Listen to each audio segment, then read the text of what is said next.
अधिकाऱ्यांचा निष्काळजीपणा आहे का? अधिकाऱ्यांचा उपमहापौर म्हणतायत की थेट अश्विनी भिडे यांना 6 दिवसापूर्वी पत्र दिलं होतं, मात्र त्याची दखल घेतली गेली नाही. थेट असं म्हणतात प्रशासनावर ढकललं जात आहे. मग प्रशासनावरती कारवाई करावा. सत्ता त्यांची महापौर यांनी पालिका आयुक्तांच्या राजीनाम्याची मागणी आम्ही ना आरोप प्रत्यारोपपेक्षा प्रामाणिकपणे वडोपिसर तुमच्या समोर आलेत, उत्तरं देत आहेत. आपल्याला सत्य परिस्थिती हे काय आहे ती दिसली आहे. आता त्याचा मृत्यू झाला आहे, ही दुर्दैवी घटना आहे.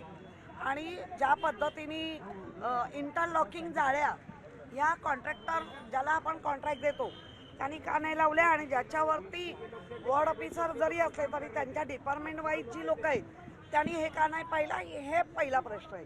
कारण मागच्या वेळेला अमरापूरकर वाहून गेल्यानंतर आपण ती जाळी इंटरलॉक सिस्टम बसवली.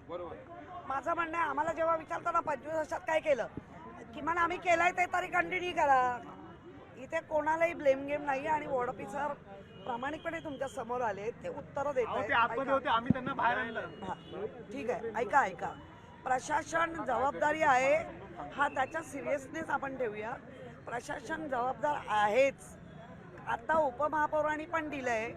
आणि माझं म्हणणं आहे, ज्या पावसाळ्यापूर्वीच्या मीटिंग्स असतात ते ह्या वेळेला झाल्या नाहीत, या व्हायला पाहिजे होत्या. प्रत्येक नगरसेवकाकडनं तुम्हाला माहिती आली असेल, रिक्स कुठे, हाय रिक्स कुठे, काय आहे. आपल्याकडे पद्धत आहे महापालिकेत, त्याला कॉन्ट्रॅक्ट दिलं जातं, त्याला ते बॅरिकेड लावायचे असतात, झेंडे. आणि त्याच्यावरती मोठा पाऊस असेल तर तिथे व्यक्ती कॉन्ट्रॅक्ट सिस्टममध्ये भरपूर कामगार घेतले जातात. या 4 महिन्यात ते उभे असतात, ते जाळीवरचा कचरा काढत असतात. या सगळ्या गोष्टी केल्या पाहिजे. मात्र 4 दिवसापूर्वी देखा गया है मनपा कोई हादसे के बाद ही क्यों जाती है?